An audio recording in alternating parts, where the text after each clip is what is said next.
The Lake Orion community celebrated the official end of road construction on M24 with a proclamation and a ribbon-cutting ceremony. Several Orion Township officials took the oath of office during an inauguration ceremony at the Orion Center. The Lake Orion School Board made the difficult choice of closing one local elementary school during an emotional school board meeting. And the Orion Art Center kicked off its annual holiday Mart, offering residents unique gifts for that loved one on your shopping list.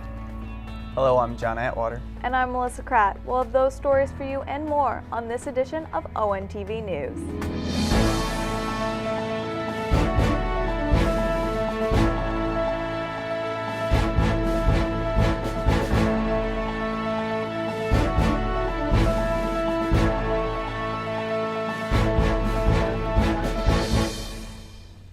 On November 8th, Orion Township voters elected 4 candidates to the Board of Trustees, as well as the Township Supervisor, Clerk, and Treasurer.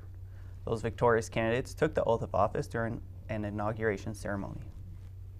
On the afternoon of Thursday, November 17th, State House Representative-elect John Riley welcomed those in attendance to the inauguration ceremony held at the Orion Center on Jocelyn Road. Judge Julie Nicholson of the 52nd 3rd District Court administered the oath of office to 4 trustees, as well as the Township Supervisor, Clerk, and Treasurer. Chris Barnett came to Orion Township in 1999 and was active with Lake Orion Schools before getting elected for his first term as Supervisor in 2012. Barnett was elected for his second term on November 8th. For me personally, it's a real call to, I've realized we benefited so much by just working with the neighbors, for lack of a better term.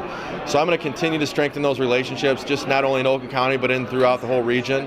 And also, I've kind of realized I'm starting to get on the backside of my career, it seems like, and just really taking a focus to try to help develop leaders, and that's in our youth, and also just in our staff and in our communities. So you'll see me focusing my efforts on those types of things in the next 4 years.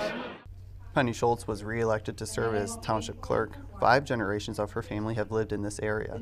She first started working with the Township in 1989 and was first elected as Clerk in 2008.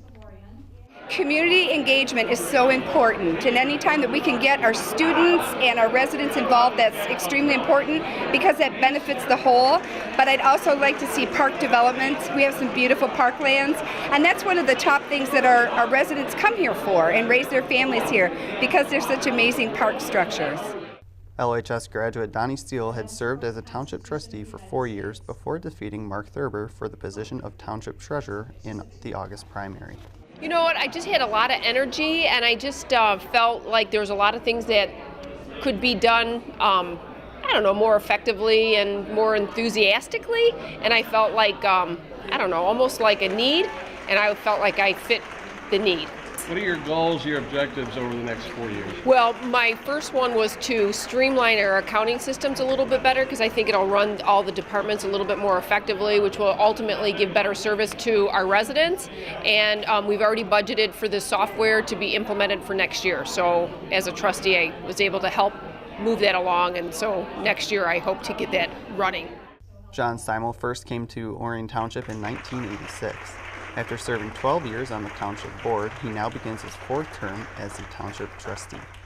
Good, solid growth is nice, but I want to keep it a good family atmosphere. That's one of the nice things about the community. It's a great place to have families, and we want to support all the different things here that are good for families, and I think that's what makes it a community.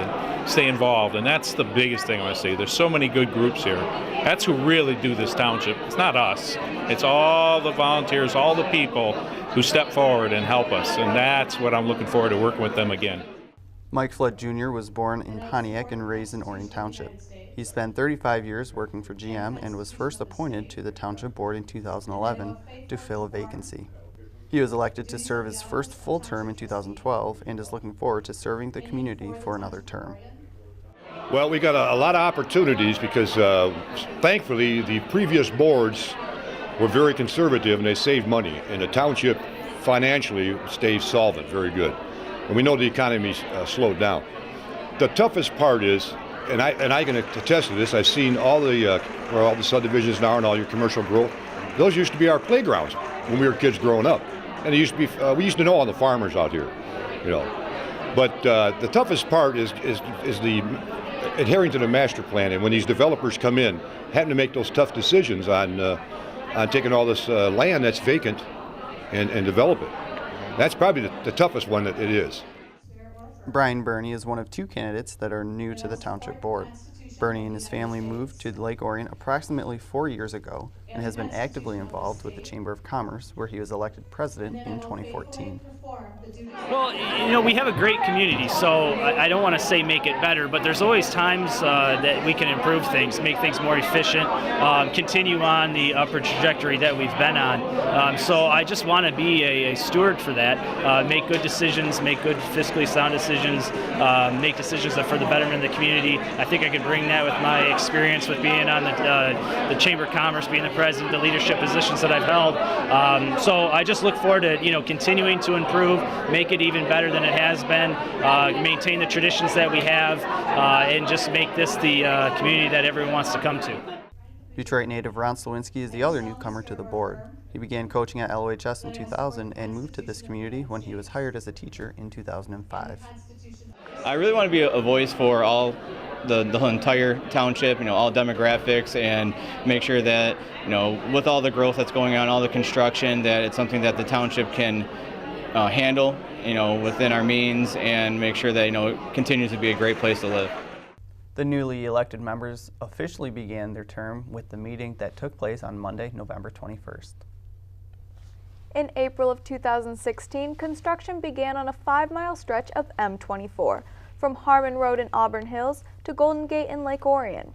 After 7 months of headaches for commuters and local businesses, the project has finally come to an end. On Friday, November 18th, members of the community gathered at the intersection of Flint and Broadway in downtown Lake Orion to celebrate the end of the construction project known as Restore M24. DDA Executive Director Molly Lalone read a proclamation and Chamber Director Kim Urbanowski cut the ceremonial ribbon. We hereby issue this proclamation rechristening these public thoroughfares and all of their establishments as unencumbered from the barrels of orange obstruction and open for commerce. Go forth now, kind citizens, enjoy your freedom, and shop till you drop.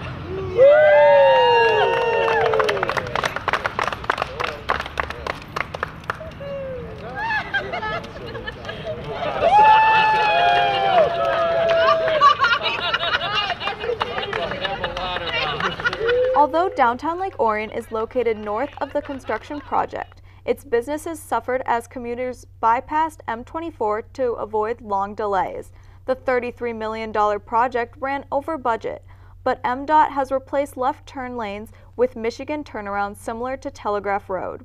Traffic lights will now allow more traffic to travel north and south to ease congestion. Our downtown business owners were experiencing approximately 30% reduction in their monthly sales. And people were, sure, they travel up and down M24, but by the time they get to Lake Orion or to Oxford for that matter, they don't want to go shopping anymore. They want to get home because it's taken them so long to get through that construction. So we are delighted. I mean, we want good roads. We're happy we have good roads, but we're also delighted that this is over and the holiday season can begin. This is the best day of 2016. So we had our last construction meeting yesterday at 1 o'clock, and we were able to thank the contractors and things like that. We've been having meetings every Thursday at 1 p.m. in the trailer down by Palazzo de Bacci. And it's been a great effort by Dan's Excavating and everybody involved on their team. The residents were, for the most part, patient. But understandably, it's, you take a road that has 50,000 cars a day on it, and you're shifting lanes and doing stuff every day. It's not only hard for our residents, but it's really difficult for the people working on the road. So what's fun about having so many shops and so many restaurants clustered in the downtown village of Lake Orion, where else does shopping smell so good? So we want to welcome everybody back downtown. Come on down and enjoy the smells, the sights, the sounds, the music. This is the place to be. So come join us. And especially coming up next weekend with Small Business Saturday, the DDA and the Chamber are coming together to do this initiative that Oakland County has started, and we're encouraging all of our small businesses to participate in it and tell their clients and their customers, hey, shop small with us on the 26th. We love our small businesses. They're the heart and soul of what we do. Of course, now that the M24 project has come to an end, thoughts turn toward the Baldwin Road project, starting in spring of 2017. The Road Commission for Oakland County will begin work to widen a 2-mile stretch of Baldwin and install 5 roundabouts. The project will come to an end in 2018. If you have any questions, visit rcocweb.org. Due to reduced funding and declining enrollment, the Lake Orion School Board was faced with the difficult task of making severe cuts to the district's budget, including the closure of 1 elementary school. ONTV's Joe Johnson attended the most recent school board meeting and brings us the story. The Lake Orion Community Schools Board of Education met for their regular meeting on the evening of Wednesday, November 16th. The meeting room was filled to capacity as parents and staff gathered to hear the board's decision on several action items, including the fate of Pine Tree Elementary School. Early in the meeting, those in attendance were invited to come up and express their concerns about the items on the agenda. Many speakers were visibly emotional as they tried to convince the board to explore other options. Near the end of the 3.5-hour meeting, it was time to vote.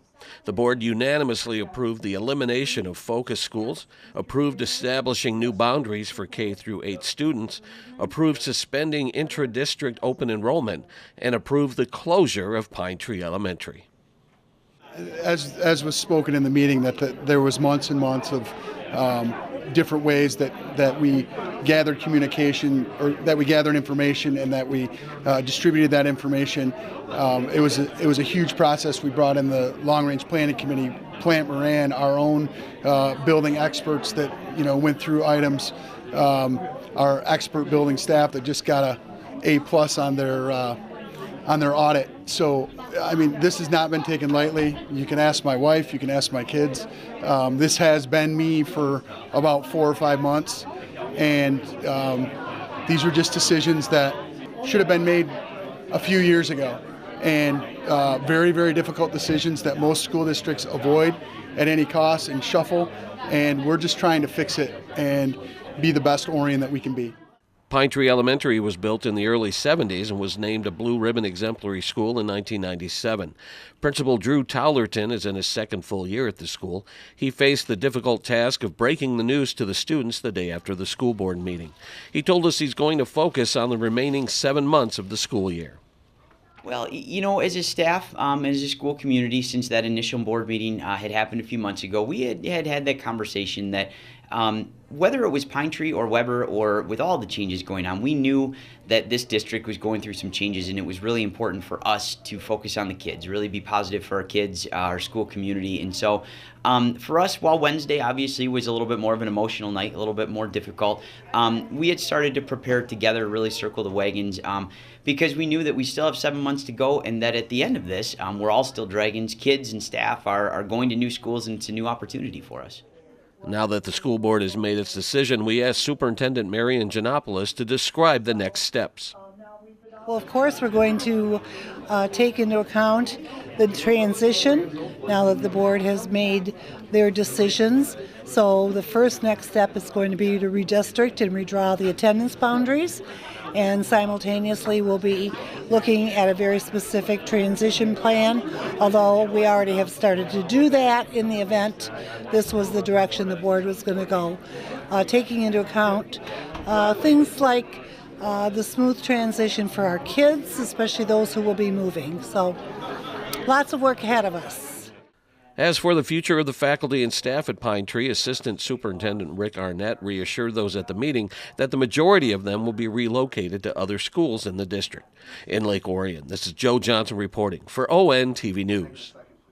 As Joe said, the future of the Pine Tree Elementary building is still up in the air. We here at ONTV News will do our best to bring you updates as they are announced. With the holiday season kicking into full gear, the Orion Art Center offers you an opportunity to find a unique gift for the special someone in your life. The Orion Art Center kicked off its annual Artist Holiday Mart with a reception on Thursday, November 10th. Over the past several years, the Art Center has set up shop at the Diamond Dave building on M24. This year, the Mart has moved to the exhibit space at the Art Center in downtown Lake Orion. Shop for art, jewelry, pottery, and more from numerous local artists. Well, we have a variety of artists this year, again, but a fewer of them. We've moved from a larger location with difficult parking down here to the gallery.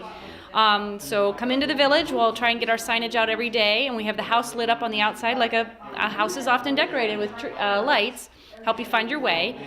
And we're going to be open from noon to 6 p.m. Wednesday, Friday, and Saturday.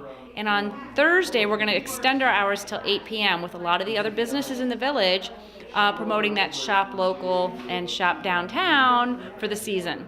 The Orion Art Center benefits from the sale of each piece of art. The money raised during the event helps the Art Center offer classes and host events throughout the year. It does. One, it gets people in the doors, which we love that. It used to be another location. Well, we want to make this one a little bit more like a show where you're here and seeing artistic stuff in an artistic environment instead of a boutique. A percentage of the sales actually stays here. Like we're running a store, we are running it and we get to keep a little bit of the money. So it definitely helps the local artists and it definitely helps the Art Center. The Holiday Mart is open to the public Wednesdays, Fridays, and Saturdays from noon to 6 p.m. and Thursdays from noon to 8 p.m. until December 17th. Feel free to visit the location at 115 South Anderson Street in downtown Lake Orion near the Children's Park. For more information, visit orionartcenter.org. Dutton Farm in Rochester is a nonprofit organization that offers employment opportunities to people of all abilities. Earlier this year, the farm was named the recipient of a makeover from the organization known as Design for a Difference Detroit, but money needs to be raised before the makeover can take place. On Thursday, November 10th, Northern Flooring and Interiors in Lake Orion hosted a fundraiser benefiting Dutton Farm. Money was raised through ticket sales and silent auctions. All items were donated by the community, including a signed Calvin Johnson football jersey. Visitors also enjoyed food and drink, as well as entertainment throughout the evening. The fundraiser was one of several with the goal of raising $100,000 for a makeover at Dutton Farm. We're so excited to be here. We're so excited about this event. Matt has been so instrumental in helping to renovate our facility to better suit the needs of our farmers. So we're really excited about the great turnout. They're a fantastic operation. Dutton Farm, they help adults with mental and physical disabilities learn skills, have something to do to feel value, and they teach them to earn a paycheck and help place them in jobs. And then they also have jobs on the farm where they grow vegetables, they make products, and they sell them. So they're an awesome charity. They were this year they were nominated by the Zale Group, and every year we take nominations and we pick a new charity to do a makeover or a nonprofit, and Dutton Farm was just a no-brainer. Representatives of Design for a Difference hope to begin the renovations in the spring. The project brings together businesses and interior designers to transform charities working to better the community. We right now do our program in a barn and a residence, and they're going to change it into a much more accommodating to people with special needs, a better kitchen, and we make a lot of products, and that will help us so much. The farm essentially is provide employment and daily living skills, and just a place for people to come during the day with special needs that their life is difficult after school and there's not a whole lot to do, so we try to keep their lives more productive and bring them into community integration and just whatever their specific need is. We work with everybody individually and just a place to belong. Design for a Difference is planning more fundraisers as they work toward their goal of $100,000.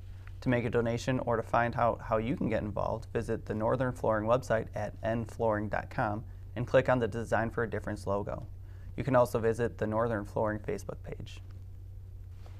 Over the past 20 years since the groundbreaking ceremony, the Orion Veterans Memorial has become a gathering place to honor those who have served our country in the military. Recently, our Ontv camera caught a very special moment at the memorial. On Friday, November 18th, a small crowd gathered on an unusually warm morning at the Orion Veterans Memorial to unveil the newest brick to be laid in the courtyard. Army veteran James Parkhurst thought he was just one of the crowd, but was surprised to discover his name on the brick. Thank you, everybody. Wasn't expecting that.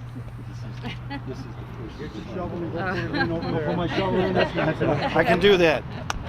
Thank you. Thanks, everybody. I want to thank everyone that helped make this possible today. You know, the guys that I served with, there were only 4 units of 175 howitzers in the United States. Most all of them were in combat zones during the Vietnam era.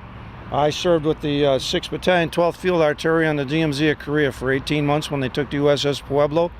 They split my unit up. 4 175 howitzers stayed, which I was the command chief for that. And the other 4 175s and 8-inch guns went to Vietnam, and they participated in the Tet Offense in Vietnam. 2 of those guns were overrun, and 13 guys that I know of in Vietnam were killed in action, along with several Marines at the time that were wounded as well. Also, there was one other unit in Vietnam at the time, and they were stationed there, and I think there was one in Germany, but we were pretty much split up because of the firepower that those big guns had. And if we stand here at this day on a shiny day with the sun shining, we could face that big gun, which had a barrel 28 feet long, and shoot down and hit the water tower at Detroit Zoo. You never see it coming, but you hear it after it hit. And it was quite a weapon at the time. They're obsolete now, and it was called an M107. But again, I want to thank everybody. Appreciate that. It means a lot to have that out here for everyone to see. Thank you. The brick was then laid beside the bricks representing the sacrifices made by several members of the Parkhurst family. They're all my family members. David Parkhurst Sr. served with the Colonel Sheldon's 3rd Light Dragoons out in Dansbury, Connecticut during the Revolutionary War. And of course my father over there, Lewis, lived right here in Oxford, Silver Star, 2 bronze. He had 3 Purple Hearts and 5 battle campaigns, and actually he received another one after this was made from the Philippines government for when they retook the Philippines itself. And he was at Billy Bid Prison when they took that, which was a Japanese prison during World War II. The other members were Charles, David, and Nathan Charles. They were all Civil War veterans during the Civil War. It's kind of neat to have this all in one place. The purchase of the memorial bricks not only honors loved ones who have served their country, but also helps fund the maintenance and upkeep of the Veterans Memorial. For more information, visit orionveteransmemorial.com. There are many perks to joining the Orion Area Chamber of Commerce, not the least of which is a ribbon-cutting ceremony for new members. On Thursday, November 10th, representatives of the Chamber of Commerce gathered at Lockhart's Barbecue in downtown Lake Orion to welcome a new business. Brian Gannon publishes Inside Coop magazine out of his home, so the ceremony took place at Lockhart's, who also happens to be a client.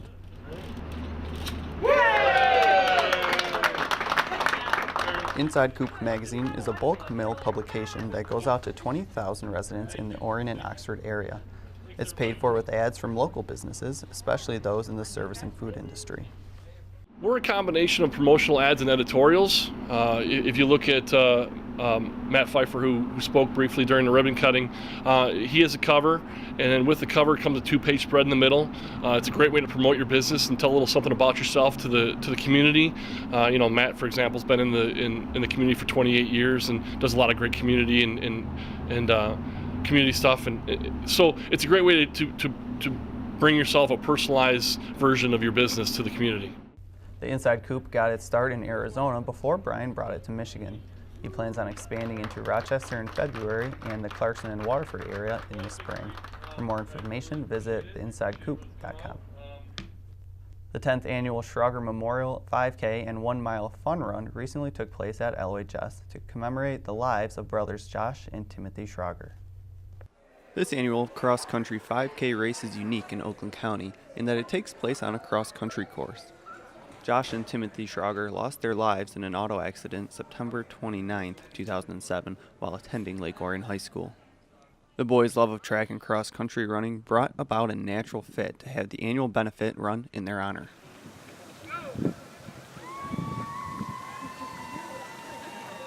The 2016 edition of the Schrager Run saw frigid temperatures, blustery winds, and even snow to greet the almost 100 runners taking part.